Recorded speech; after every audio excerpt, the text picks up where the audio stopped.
Hey guys, Poro here with another team breakdown, this time for MKOI, the first seed of the LEC. Movistar Koi, previously known as Mad Lions, have quite the abysmal reputation at international tournaments.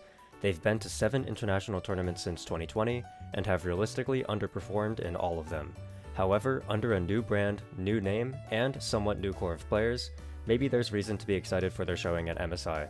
MKOI have kept 4 of the 5 players they had from last season, a core of Spaniards who were originally projected to not do very well in 2024, but overperformed in Winter Split to earn a spot in the season finals where they got their world slot. The team last year had a lack of firepower in their games, as well as the worst performing mid laner, so in an attempt to improve their roster for 2025, they imported NA mid laner Jojo Pune as another hard carry to play around. I think this was a fantastic roster change, and the exact type of player MKOI needed to take their gameplay to the next step. MKOI have a unique approach to the game, as their top laner Mirwin is a ranged top specialist who thrives off of getting leads and resources. As such, the entirety of MKOI's draft priorities shift towards a more balanced role where players like Elyoya and Supa take a backseat in lane phase. It's a very exciting style that's been proven to work in the past on teams like 2018-2019 IG, but a very demanding style that is difficult to execute. Mirwin is the player who brings the most uniqueness to this roster, and plays a lot of interesting picks such as Nico, Nidalee, Varus, and Aurora top. He has somewhat of a limiting melee champion pool though, only really being proficient on Ambessa, Gwen, and Cassante. Mirwin was heavily criticized after the team's performance at Worlds 2024, but realistically, the roster, specifically Fresskowy, didn't provide Mirwin with the type of lane pressure needed to find value in ranged tops. Every now and then, Mirwin's playstyle pays off and he can generate significant advantages in games. His Varus counterpick into Rumble has worked wonders on multiple occasions, netting quadruple-digit gold leads in lane phase alone, for example. However, Mirwin's champ pool can oftentimes lead his team into trouble in draft. Now, this isn't 100% the fault of Mirwin, as I do think MKOI could do a bit of a better job drafting around him. However, MKOI often find themselves in situations where they pick front-to-back team comps with no frontline, or Nidalee comps with a losing 4v4. In a sense, you could pin this on Mirwin and call him a draft liability. It would certainly help MKOI out a lot if he could add standard meta champions like Yorick, Orin, Sion, and Jax to his pool. Despite this, I'm hesitant to say it's fully on Mirwin here, as I do think that MKOI struggled to properly draft around his champion pool as a whole, and that his pool could potentially add a lot of depth to their team's overall strategies. Elyoya has been the jungler for this organization since 2021, and for better or worse has received the moniker of team captain during this entire time. This includes their high potential in 2021, as well as their colossal 2024 failures. As a player, Elyoya has always had a champion Ocean, while simultaneously being remarkably consistent, 2 traits that have helped his teams anytime they are performing well. This split is no exception, as he rightfully earned Finals MVP after putting in the work against G2. I think Elyoya's success this season comes from 2 big factors. The first is that it's the perfect meta for him. The Fearless draft format for sure helps, as it always feels like he has countless champions left that he could pull out at any time, but the real reason is that Elyoya has always been especially good at AD fighters, and this is an AD fighter meta like we've never seen before. Nefiri, Pantheon, Xin Zhao, Vi, Trundle, Poppy, and Wukong are all playable or OP AD fighters right now, and Elyoya is a beast on all of them. The second factor for his success is that similar to 2021, he has a strong mid laner who can hold down the fort. Yes, I know that opinions on Humanoid are mixed, but I promise he was good on that 2021 Mad Lions roster. Jojo is the perfect fit for what Mad Lions needed to fix their team's shortcomings. Fresskowy never properly gelled with the lineup in my opinion, partly because he just could not be relied on when it came to getting push and standard lane matchups. Jojo is the type of player who can absolutely do this job well, as he's a young, mechanically talented player who is one of the best in NA. Jojo can be relied upon to not only pick aggressive champions when needed, but to also find the necessary advantages when playing these picks. He can play everything in the meta right now, from the mages to the melee assassins, and even some pocket picks like Kassadin. He'll have a stinker every once in a while, but overall I'm a big fan of watching Jojo play, and he's the type of player who will be prepared to make the game-winning play when the big moment arrives. Supa is another player who was criticized heavily in 2024, but it's crazy how everyone on the team immediately performs so much better when the mid lane situation is more stable. Even in their losses, Supa has been remarkably consistent across all stages of the game. He'll occasionally have a bad game here and there, but he's almost never the reason why his team solo loses the game, and can oftentimes be the butt end of some bad drafts from the team overall. Something that Supa has gotten much better at compared to last year is his ability to hard carry if his team needs it. If given a proper lead, he's no longer the type of player to squander it. Also similar to his teammates, he can play just about anything in the meta right now, and even has some special picks up his sleeve like his Tristana. Overall, a big improvement year for Supa so far, and I think he'll do fine in this tournament. Alvaro is the support, and he's a bit of a mixed bag in my opinion. First, the bad news. While Alvaro isn't completely unwilling to pick them, he's by no means great on lane dominant supports like Nico, Renata, and Karma. There are plenty of drafts where MKOI have the perfect position to pick one of these bot lane duos to round out their comp, but they just opt for something else suboptimal instead, most likely an engaged support. Now for the good news, he's really fucking good at engaged supports. We're talking truly elite level, especially on champions like Rel and Alistar. His eye for finding the correct position in fights is fantastic, and he's won his team plenty of games. He definitely has weak games quite frequently, just as often as he has strong ones, but I view Alvaro as a high potential player who could do very well at MSI. MKOI as a team have a lot of flexible players with high upside, and enough unique traits to stand out and find advantages. However, despite all of this, I believe their biggest weakness as a team is drafting. In their finals match against G2, despite winning 3-1, I personally believe MKOI lost all 4 drafts. And what makes that even crazier is that I think MKOI's drafting significantly improved in finals over the rest of their playoffs run. Their main drafting problem is that they are constantly at odds with what they want to do on the top side of the map versus the bot side of the map, and end up with scuffed, barely playable team comps as a result. It's not necessarily that all of these drafts are outright losing them the game, they won LEC for a reason, but it's just that I feel like a lot of potential home runs are left on the table.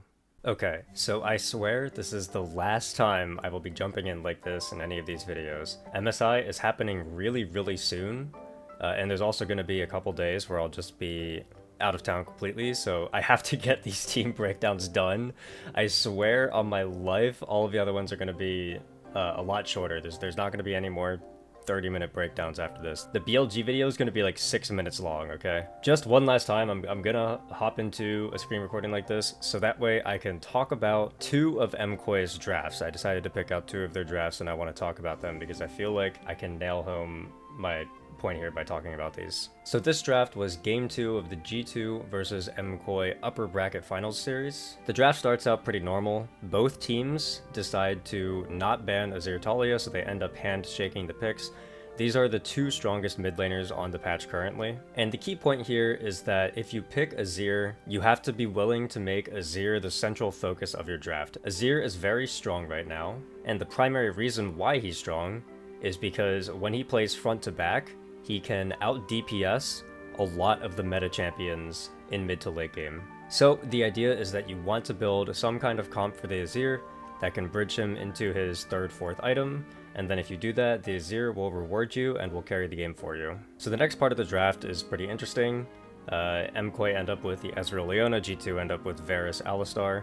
It is really interesting to me to see the LEC regions kind of prioritize their bot lanes early. I feel like across the world, a lot of teams have decided that unless they're basing their entire team comp around the bot side of the map, so let's say for example a team wants to play Kalista Nico, then they'll lock in the Kalista Nico early and then they'll base their entire draft around that. Unless they're doing that, what most teams are opting for is that they're picking their full top sides early, so they're going top, jungle, mid, and then shaping their bot lane picks around what the rest of their comp has. And the reason why people are doing that are because a lot of the meta bot lane champions right now are extremely polarizing. If you think about the meta champions, you have Kalista, Varus, Kai'Sa. These types of champions are the strongest champions that you can play bot. But the thing is that you have like this very polarizing situation where half of the champions that are strong bot lane are early game stompers, where you have these lane dominant supports where you've got your Nico, Renata, Seraphine, maybe even like Ashe, these types of picks that you use, and the idea is that you want to stomp lane as hard as possible, like Karma as well, and you pick these and then you try to stomp the opponent and you go up 1000 gold in lane and you have prio the entire game, right? And then the other series of bot laners that are kind of popular are that you've got some scalers like Kai'Sa, Jinx. I see some teams going like Zeri, Sivir, these types of champions where if you can survive the lane phase and then get to late game, then you can carry, because right now we're in a pretty objective-focused team fighty meta, so picking champions like that would be nice if you can get to the lane. So the main issue is that it's hard to pick these scalers, it's hard to pick the Senna, Smolder, Kai'Sa, Jinx. It's hard to pick them on early rotation, because if you do, and then you end up walking into one of these super prominent lane-dominant combos, the entire game will just blow open in your face and you'll lose. So what a lot of teams are doing is that they're picking their top sides first, and then they're kind of waiting until the entire drafts round out before they pick their bot sides so they can decide what kind of game they want to play based on like the circumstances of everything else. So The fact that LEC is picking their bot lanes early has been a little bit weird to me because I feel like there aren't other regions that are doing it. And unless you're going for lane dominant combos, I don't quite see the reason to be early picking your bot duos. But regardless, they early picked their bot duos here. You can tell what kind of comp MKOI is going for based on their 1-2-3. They have Azir, Ezreal, Leona, so the way that this works is that Ezreal has extremely high DPS, but he's not great at shredding frontline. Azir covers for Ezreal's weaknesses because Azir also has really high DPS, but he is great at shredding frontline. So the idea is that, you know, if you get them both to 3 items, those 2 champions will pair together really, really well. They'll do a shit ton of DPS, they'll win most team fights. On the flip side, G2 have gone for more of the playmaking approach. They have the Varus for mid-wave prio, the Talia for control, so G2 really want to push those mid-waves, rotate over to the objective, slow give the area, so you have Talia rocks, Varus Q. So the idea is that you get set up, you give the area slowly, and the idea is that you can get enough of an advantage from that you can win the fight afterwards. So both of these team comps have very solid identities they're going to go for. And this is where I want to highlight one of the big problems with MKOI's drafting, in my opinion, is that it seems like they'll start to come up with some kind of draft plan and then they'll completely pivot away from it, and then their map will end up not making sense as a whole. And the interesting part is that I can kind of explain, or I can kind of understand what MKOI are thinking with their 4-5. I just disagree a lot with the picks. So when I'm looking at what MKOI need based on what G2 have, I feel like MKOI needs somebody who can face check. I feel like MKOI are currently missing a frontliner on their team who can face check into the Talia and Varus and help them get set up against G2's comp, which will have prio over most mid waves. I also feel like it would be nice to have some kind of secondary engage or primary engage to pair with Leona so that you can help build space for the Azir, Ezreal in the fight, and then just try to kind of extend the fights. So personally, my brain was leaning towards something here like maybe a Sejuani or a Skarner type of champion. Instead, Elyoya locks in Ivern, and I'm going to assume that what Elyoya was thinking was that it's a good matchup into Naafiri, it can match the scaling, it's an enchanter that will pair well with the Azir. The problem with the Ivern is that, contrary to popular belief, he's not actually that great at face checking. Right now, just the way that Ivern's balanced, Daisy never really gets that tanky in the game. Daisy will not be able to face check for you, and then the other problem is that if Daisy dies trying to face check, that will significantly reduce the team fighting power of MKOI because they don't have a front line yet. So if you want to pick the Ivern, then it is playable, but you still need some kind of champion who can face check. So we're looking at something like an Ornn, or, you know, a Sion, something like that here. Mirwin, being a range top kind of carry specialist, locks in Jace. And I know I have a guess as to what they were thinking with the Jace. What they're thinking is that G2 drafted double immobile backline with the Talia Varus, so the Jace will be, in theory, pretty strong as he gets to 3-4 items because the accelerated shock blasts will start really hurting. It'll be hard for those types of champions to dodge it. However, there's 2 problems with this, and one, again, that's that MKOI just have no way to actually face check. Leona cannot face check into this comp, she'll get one shot. Daisy cannot face check into this comp, she'll also get one shot. So this team has no frontliners to face check into G2's comp, and then even worse, they have no actual way to facilitate the Azir. And that's the main problem with this draft, is that you picked Azir, and there are no champions on your team that can actually help the Azir flourish in teamfights.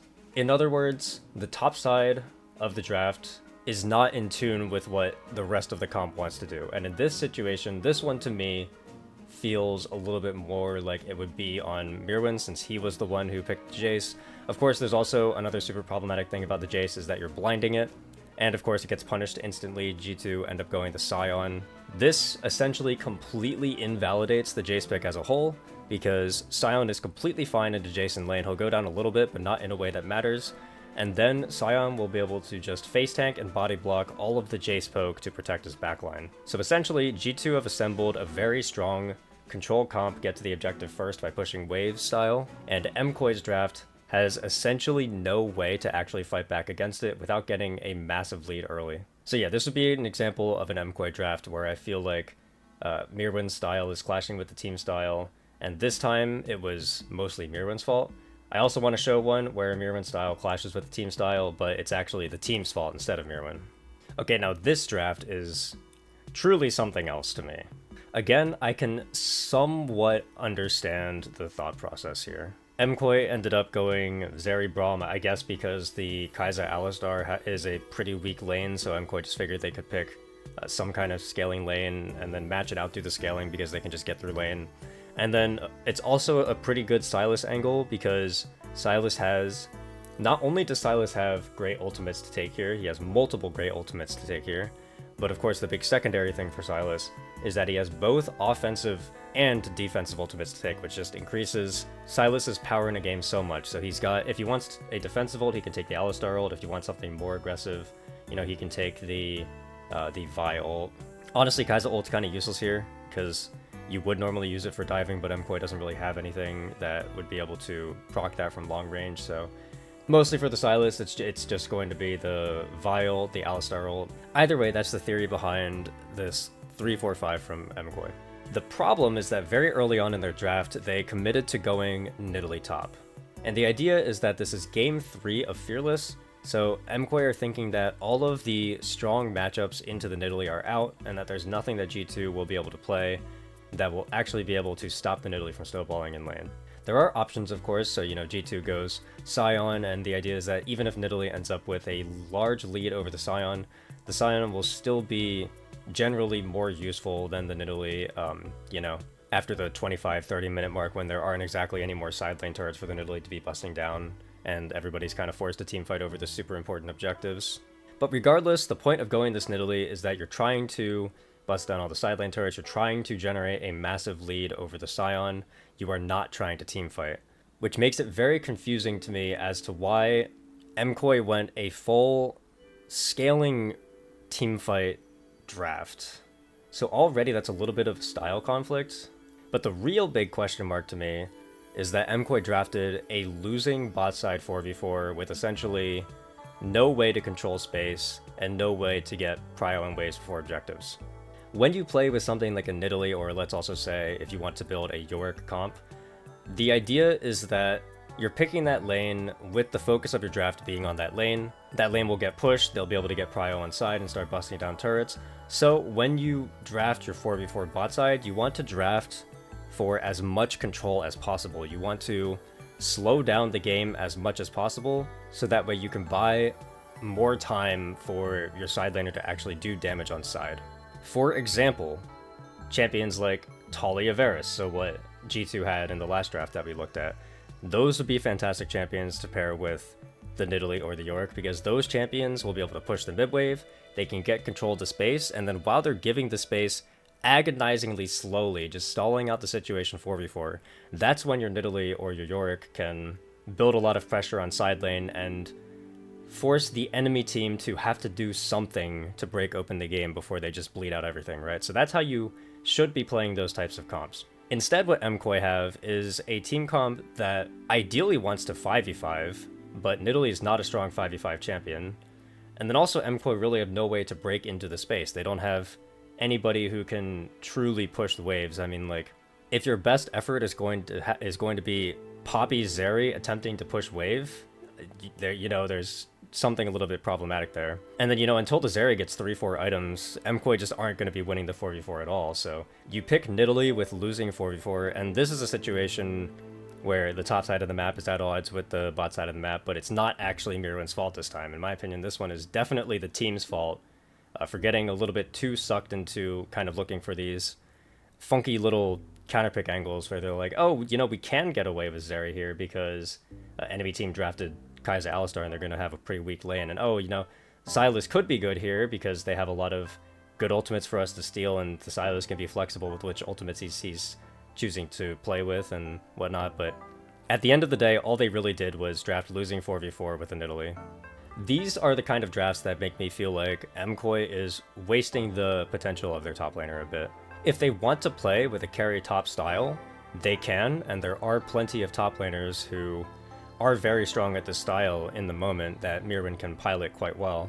However, you have to give your top laner room to breathe if you're going to play this style. I mean, like, there's so much pressure on Mirwen this game because if he ever falls behind at all or makes any kind of mistake, the entire draft just crumbles on the spot, because now not only are you losing the 4v4, but if you lose 4v4 and side, then you just have no points of pressure on the map whatsoever. I feel like if you're going to be picking champions like Mirwin is picking, you either want to draft a 3 winning lanes style, where you just play for full early control and then you snowball from there, or you play 1 winning side lane plus objective focused 4v4 control comp, where you try to give the top laner as much time as possible, and it just feels like MKOI aren't exactly doing either right now.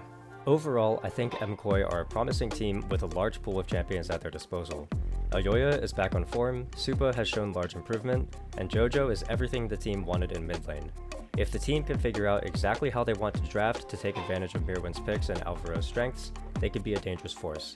However, if they continue to build comps the way they have been, I think they'll face a large wall against the Eastern teams, as well as potentially even an informed G2, CFO, and FlyQuest. I would be surprised to see them place in the top 4, but I think their floor is solid enough that they can contest against all of the Western and LCP teams. That's all I have for this breakdown. 6 more to go. I'll see you all next time. Bye.